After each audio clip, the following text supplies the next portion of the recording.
Hi, I'm Gail Fenske, and it's my pleasure to speak to the membership of the Skyscraper Museum on this topic of business buildings, corporate versus commercial. Shortly after 1900, the New York skyline markedly changed. A series of tall, slender towers appeared among the earlier lower boxy structures, many of which people identified with company names: Woolworth, Singer, Bankers Trust, and further uptown, Metropolitan Life. Critics such as Montgomery Schuyler had written of the earlier skyline that it may not be agreeable, but it was certainly tremendously forcible. It impressively and undeniably looked like business. But by 1912, Schuyler's view and that of others had decisively changed. Schuyler applauded the towers of Manhattan as a tiara of proud towers, adding that they created an impressive silhouette, detached against the sky, to be far seen over either river. Historians have correlated Schuyler's towers of Manhattan with the appearance of large-scale corporate enterprise on the American urban scene. New York, the world's busiest port, had long functioned as a key link in the Atlantic trading economy. More recently, it had risen to a dominant position in world finance. By the late 1890s, contemporaries called the city the corporate headquarters of the nation. Large-scale commercial enterprises, in fact, typically had little use for the space that they financed and built. Instead, time and again, they utilized speculative office construction as a tool with the aim of building striking towers that stood out as landmarks in skyline views. In doing so, they functioned as landlords over the many smaller professional commercial enterprises who rented space in the towers and depended on them, directly or indirectly, for economic sustenance. The Woolworth Building, the highest in the world and the last of the towers constructed prior to World War I, represented the most prominent example of the phenomenon. Critics, among them Schuyler, applauded Cass Gilbert's design. Worthy of its preeminence, it had surpassed not just the altitudinous record, but also the artistic record. The Woolworth was featured in countless photographs and tourist guides, among them King's Views of New York, and it showed that it was indeed possible for a business building to achieve the status of an important urban landmark. The project's builder, Frank W. Woolworth, president of his own F.W. Woolworth Company, needed only a single floor of office space to house the headquarters of his commercial enterprise. Thus, he viewed the project not as a traditional office building, but rather as an ambitious, wholly speculative enterprise, destined to make a mark on the urban scene.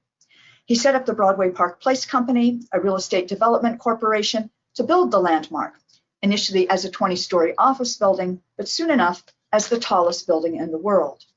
He also trademarked the architect Cass Gilbert's design. Woolworth was hardly the first example of such an ambitious speculator. His project, rather, traced origins to the earliest skyscrapers in New York. The Tribune Building, one of the city's first, proudly called its headquarters the largest newspaper office in the world. But the newspaper, as Lee Gray has shown, occupied just a few floors in a 10-story, 260-foot building. It housed printing presses and related machinery in the basement and cellar, the composing room and editorial offices at the top of its main structure, and sandwiched in between 7 stories of offices for renting out to tenants.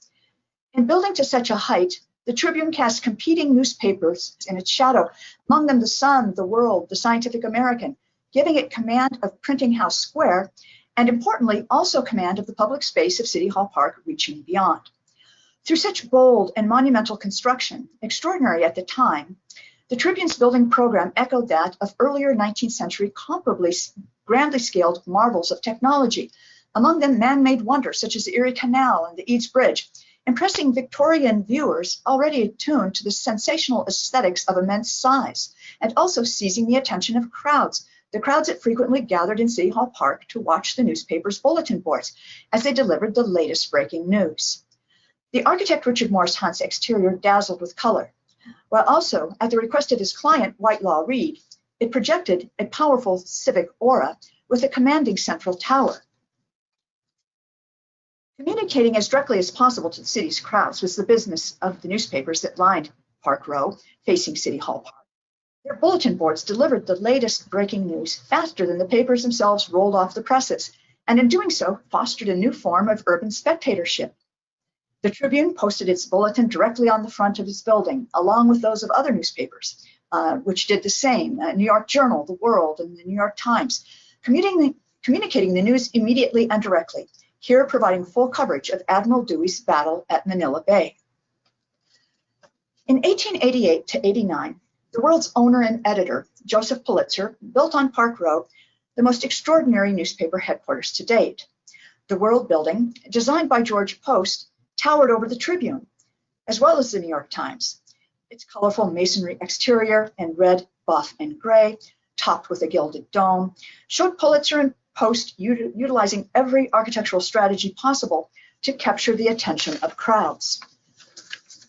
Pulitzer's newspaper sensationalized the more strident and colorful elements of the city's mass culture, with large headlines, multi-column banners, cartoons, and by 1898, color illustrations. Seeking the widest and most diverse readership possible, especially among the city's immigrants, the World made its newspaper as accessible as possible to the reader, here illustrating in 1899 a wholly new urban phenomenon, Broadway illuminated by electricity at night. At the World Building's completion, Pulitzer enlisted the New York City mayor and the state governor's participation in a splashy opening ceremony. Crowds filled City Hall Park to view the event.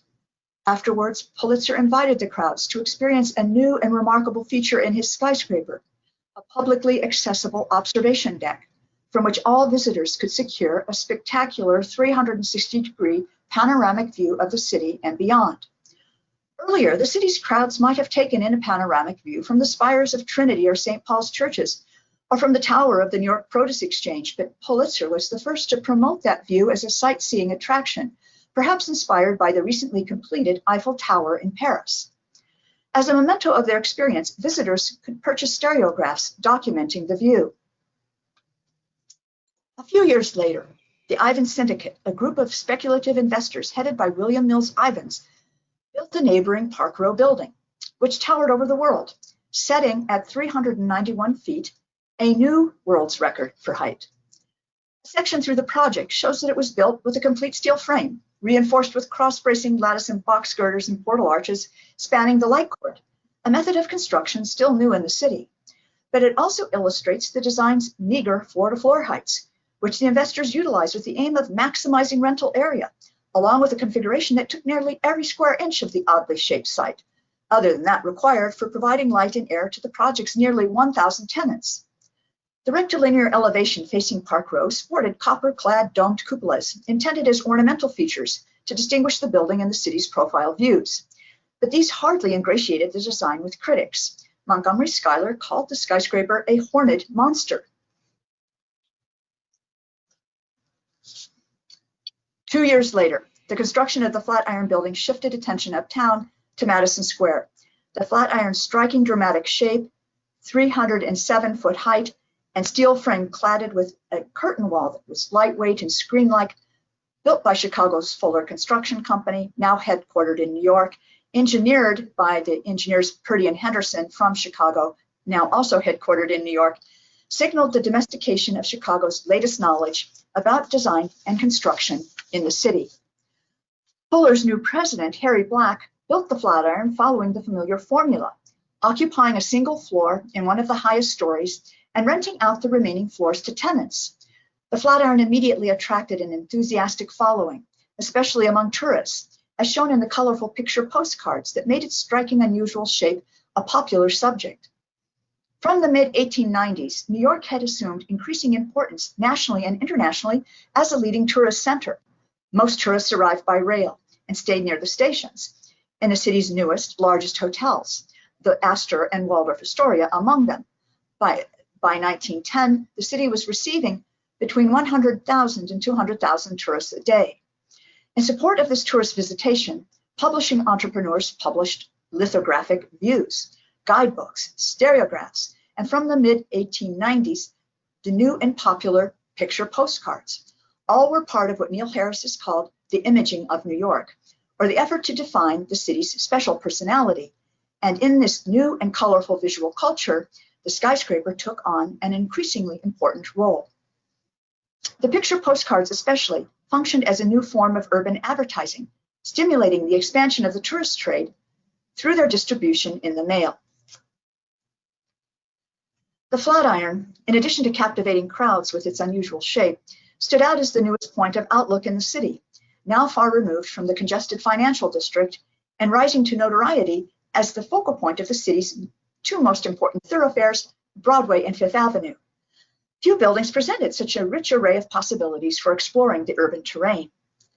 Edgar Saltis's article in Munsey's magazine with illustrations by the artist Vernon Howe Bailey thoroughly documented for perhaps the first time a complete 360-degree panorama from the top of a skyscraper, calling it the most extraordinary panorama in the world, offering readers the vicarious thrill of surveying in all dimensions the cityscape surrounding them in detail, exploring the very old, what Saltis called colonial squalor, juxtaposed with the very new, a so-called boomtown, with the Flatiron literally moving away from the city of the past and opening a window onto the city of the future. The day's popular stereographs offered their viewers yet another perspective from the Flatiron, that of sitting atop the roof, gazing nonchalantly out at the urban terrain, in a romantic take on the landscape as if situated high on a rocky crag. Stereographs such as this one captivated the viewer through the exhilarating dimension of perspectively organized depth. Through the lenses of a stereoscope, one could look vicariously over the man's shoulder into the furthest recessions of the city beyond, a city all the richer for the stereograph's wealth of seemingly inexhaustible detail. The view from the Flatiron echoed a much broader urban phenomenon. Around 1900, New Yorkers had developed a keen appreciation of the experiential possibilities afforded by great heights. Nowhere could such heights be better appreciated than in the city's many roof gardens and mid-air dining clubs, widely regarded, according to a writer for the Century magazine, as refuge places from the struggle of business. As daily gathering spots for rest and pleasure, the clubs offered a combination of intimacy with gregariousness of being at the very center of the energetic vertical city. Essential to the experience of the mid-air dining clubs was the swiftness of the elevator ride, a flight of verticality that rose high above the city's jostling crowd, up over roofs and domes and steeples, into silent skies, to find a place of arrival in seating where the ledge of the window actually scrapes the sky. The Singer Company, led by Ernest Bourne, instantly capitalized on this new interest in height.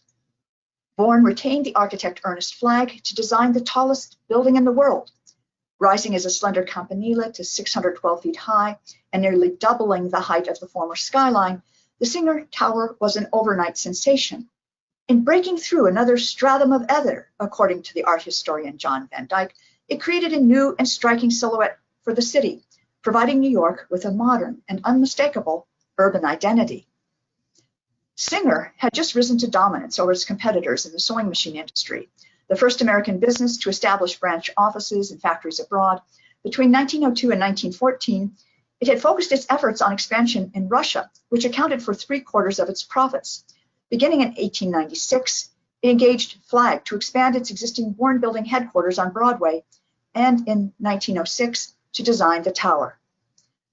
Flagg designed the Singer Tower as a Europe-inspired campanile with a memorable modern French style.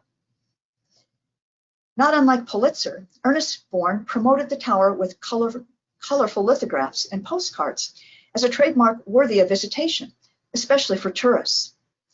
Significantly, the Singer Manufacturing Company occupied only a single story in the 47-story tower, President Bourne's office in the 34th story. It leased the remaining space to tenants, mostly lawyers and small industrial concerns. On the Singer's completion in 1908, the editors of Architectural wrote, "We now possess a genuine tower architecture as an advertising feature on a rental basis."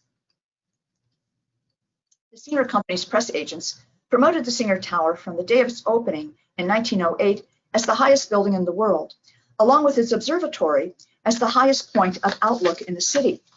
In visiting the observatory, tourists and native New Yorkers arrived in Flagg's dazzling ornate modern French lobby, lit from above by open cupolas with marble-clad columns sporting the Singer trademark on medallions of bronze.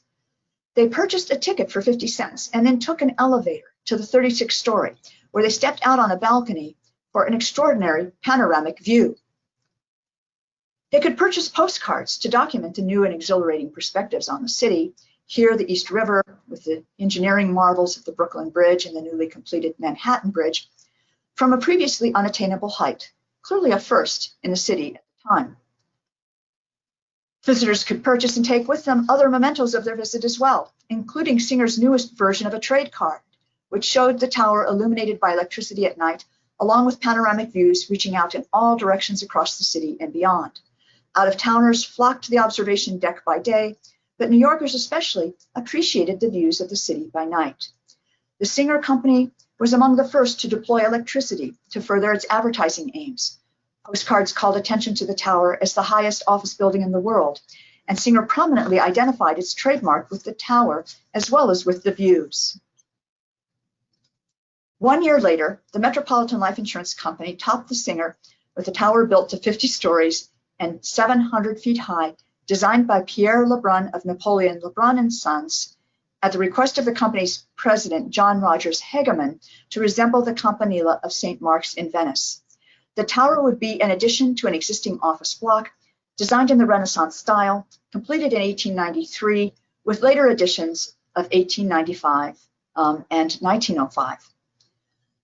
By contrast to Singer, who sold its millions of sewing machines to industries and individuals at home and abroad, Metropolitan Life sold life insurance policies to millions of working-class Americans, many of whom lived in Greater New York. Metropolitan Life constructed the tower after acquiring 10 smaller life insurance companies between 1893 and 1904, and another 13 after 1907, making it the largest life insurance company in the world. Equally important, it had emerged as an honest, reputable insurance company in the wake of the famous 1905 New York State Armstrong insurance investigation, which targeted unethical practices throughout the industry, and so Metropolitan Life took great pride in its newfound ethical reputation. The company's vice president, Haley Fix, called the tower an advertisement that didn't stand the company a cent because the tenants footed the bill. The building's main block, by contrast, provided the requisite spacious company offices for processing life insurance paperwork with gender-segregated work and recreational spaces for women and men. The Singer Manufacturing Company had promoted its tower to tourists as the company's equivalent of a trademark, but Metropolitan Life directed the promotion of its tower instead mostly to policyholders. In corporate literature, and especially in the written policies themselves, and in booklets on health, Metropolitan Life deployed the tower as a symbol, calling it a plea for righteousness and purity in business corporations. Metropolitan Life's tower functioned like a church's bell tower, with cladding of solid white Tuckahoe marble, and importantly, bells that chimed every quarter hour, accompanied at night by four large illuminated clock faces with flashes of an electric beacon at the tower's pinnacle, calling attention to what the company called the light that never fails. But what counted most for Metropolitan Life was the tower's presence within a significant public space in the city. On Madison Square, it took on a civic aura, adding yet another dimension to its quasi-religious aura. Countless color picture postcards situated the tower in relation to the square, as Roberta Moodry put it, in a reciprocal act that made the park appear corporate and the tower appear civic. The most colorful postcard showed it towering over the Flatiron, with an airplane that identified the tallest tower in the world with the Wright brothers' recent innovations with flight. Enthusiastically engaging crowds of tourists with the tower would count for comparatively little in furthering the Metropolitan Life's moralizing objectives. Still, the tower featured an observatory, and guides directed the visitor to a separate entrance at its base. There they could pay 50 cents and then take an elevator to the tower's observation deck at the 45th story, or via a spiral stair, climb to a viewing platform within the colonnade at the peak of the roof, the tower's 49th story at 658 feet high. Significantly, the tower stood exceedingly tall and isolated in its surroundings, far removed from the crowded, competitive construction of Lower Manhattan's financial district. The view from the top likewise reached in depth toward the tip of the island, setting up across the distance a type of view not unlike that experienced by Paris's Eiffel Tower, what the critic Roland Barthes had called sovereign circulation. But scarcely a postcard survives. The avant-garde photographer Alvin Langdon Coburn, part of Alfred Stieglitz's photo secession movement, had another type of view in mind. Standing at the tower's pinnacle, he pointed his camera straight downwards, abstracting the view of Madison Square as an octopus and juxtaposing the shadow of the tower itself at the top of which he stood with his camera, thus making the shift in vision clear from the pedestrian level of the public square to the singularity of the artist's view of the city from above, arresting a moment in time.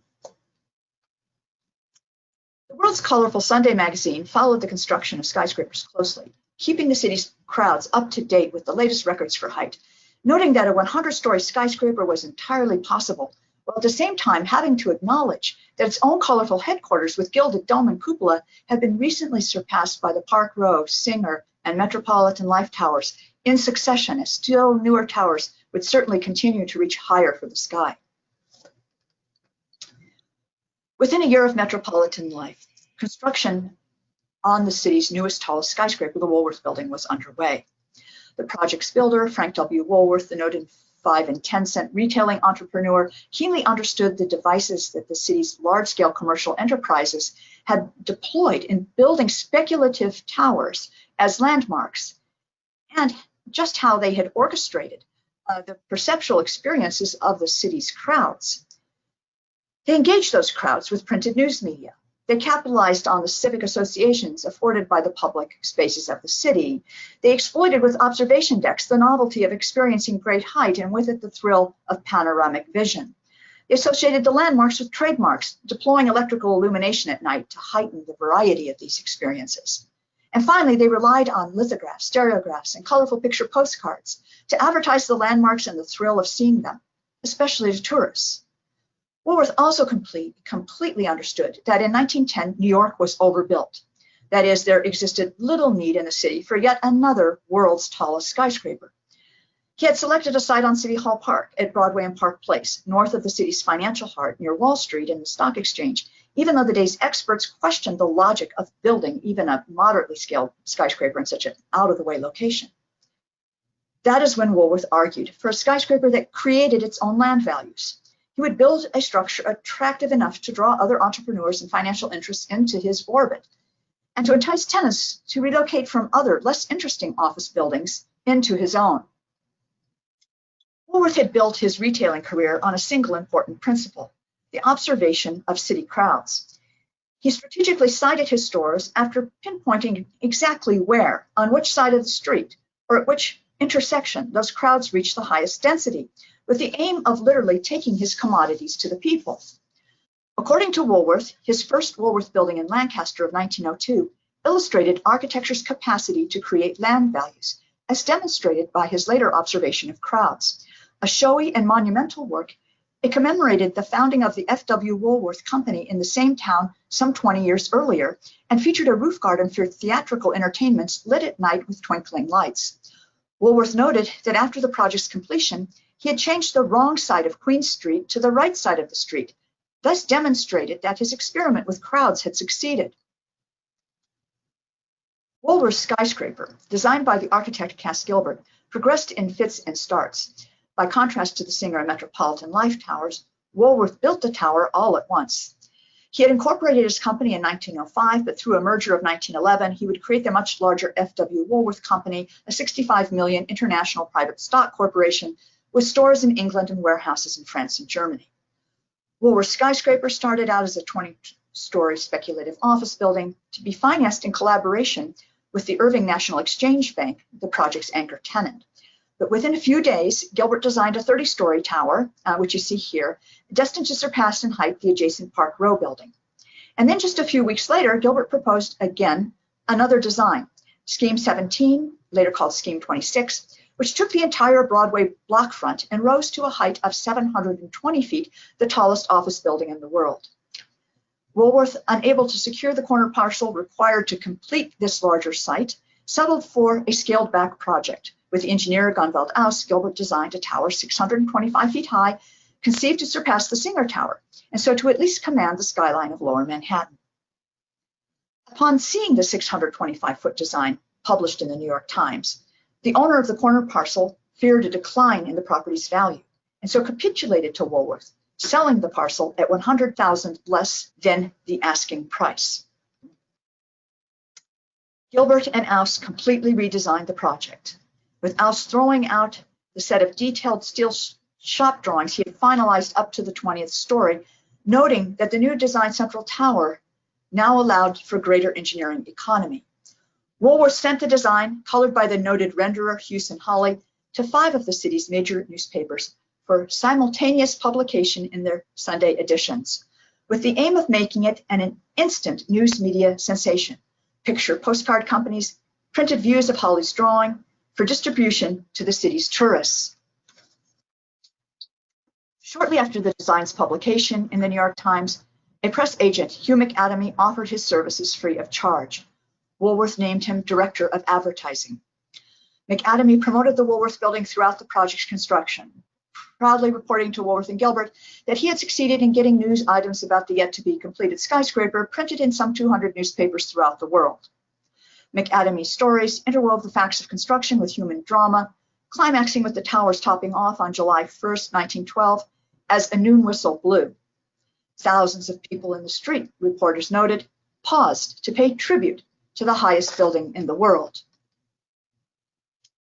Woolworth's ambitions reached the height of spectacularity with his and McAdamy's contrivance of a breathtaking electrical opening on April 24th, 1913, which exploited City Hall Park as the supreme setting for urban spectatorship and printed news publicity. McAdamy had President Woodrow Wilson push a button telegraphically wired to the Woolworth's power plant from his desk in Washington, D.C., and the 80,000 incandescent bulbs of the Woolworth's interior flashed on all at once. The skyscraper leapt into full view as a brilliantly illuminated object against the evening darkness. McAdamy had news of the event flashed by Marconi wireless operators, from the Woolworth's Tower to the Eiffel Tower, and from there to all European capitals. In the following days and weeks, one source estimated that some 2 million words of publicity about the skyscraper and the event filled American newspapers and magazines. Woolworth, determined to permanently establish the effect of the dazzling electrical opening in the life of the city, inaugurated the world's first permanent scheme of floodlighting for the tower on the new year, January 1915. Scientific American reported a great crystal of flaming light that caused the other great lighting spectacles of the metropolis to fade away before it. Woolworth noted that, in fact, the building was a standing advertisement. If a newspaper had a circulation of 500,000, it could not reach as many people as the lights on the tower of the building at night. For Woolworth, what he would later call the observation business counted for the most in making his thoroughly speculative investment as attractive not only as a financial enterprise, but also to as many tourists and visitors as possible. He noted that the Eiffel Tower, on account of its observatory, had paid for itself in the last year alone. At the Woolworth, he featured in the skyscraper's lower stories a basement Rathskeller, a health club with swimming pool, a barber shop, and a rich diversity of other shops and stores. A monumental marble stair led to the entrance of Irving National Exchange Bank. The F.W. Woolworth Company occupied one story at the top of the main block, the 24th story in a 55-story building. As Woolworth expected, the tower's Pinnacle Observatory, more than any other feature, established the skyscraper's international renown. After entering the lobby, tourists and visitors boarded a high-speed elevator, and it's right there to the left, running at a record-breaking speed of 700 feet per minute, destined for the highest point of outlook in the city. The elevator stopped at the 54th floor, where tourists and visitors could purchase a postcard and other souvenirs. Then climb a spiral stair or board a shuttle elevator to the observation gallery at the 58th floor to confront a 750-foot-high, breathtaking panorama of the city. Here, the whole of Lower Manhattan and the surrounding waterways. In 1911, Woolworth told a reporter that his skyscraper, the tallest in the world, would have a status not unlike that of the Eiffel Tower for the millions who visit the city for business or pleasure. Their itineraries might include the City Hall, New York Public Library, or other major New York sites, but when they returned home, certainly they would be asked, did you get to the top of the tallest building in the world? From the top of the Woolworth, those visitors could view the city in all directions, even at night. They might even visit the Singer's Observatory and look back at the Woolworth, discovering a reflexivity, a vision for which they could purchase a picture postcard to document the experience. Among the finest of the Woolworth Building's observatory mementos was above the clouds in Old New York, the booklet that Woolworth and Hugh McAdamy had published for tourists in 1913. It featured a chromatic photograph of the Woolworth Building among the clouds, which surpassed in quality those of the picture postcards, along with a history of the building and its site, with a cover that suggested that as the tallest, the Woolworth soared so high as to rise above the clouds. 1 year earlier, Alvin Langdon Coburn stood on the observation deck of the Singer Tower, photographed the Woolworth, as if the skyscraper stood alone in the city, completely free in its surroundings, rising above swirling plumes of smoke to create what Mary Woods has called a symbolist representation of transcendence. What did Woolworth think of Coburn's photograph? It's hard to know. He attached far greater importance to other aspects of the Woolworth Building's visual identity, and especially its use as a trademark, not unlike his earlier Diamond W, which he had in fact designed himself, along with his storefronts and signs. That Cass Gilbert's design functioned effectively as a trademark is clear in its appearance interchangeably with the Diamond W on Woolworth's commodities. Woolworth had set up the Broadway Park Place Company to finance a speculative office building project on a magnificent scale. He did not need office space. He was seeking rather the most memorable of landmarks that would also function as a trademark.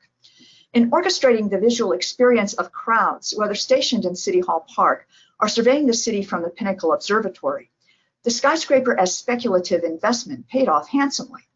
Woolworth had succeeded in advertising his stores to the day's largest possible audience, not only the crowds of the city, but also to travelers from around the world. Did these individual builders, Reed, Pulitzer, Bourne, Hegeman, and Woolworth, engage in the construction of a corporate skyline? The individuality of these characters, along with the diversity of the tenants who occupied the towers and the tourists who flocked to them, seem to belie such a simple descriptive term, even though the builders of the tallest towers, Bourne, Hegeman, and Woolworth, led 3 major corporations that now operated on an international scale. The well-known tool that they used to build to such bold and unprecedented heights also seems to belie the term corporate skyline. The speculative office construction, tailored to provide the city with the most valuable of commodities, as Carol Willis has shown, the much-needed office space for rent. In doing so, they created a modern vertical city, now celebrated by planners and critics alike as the city majestic.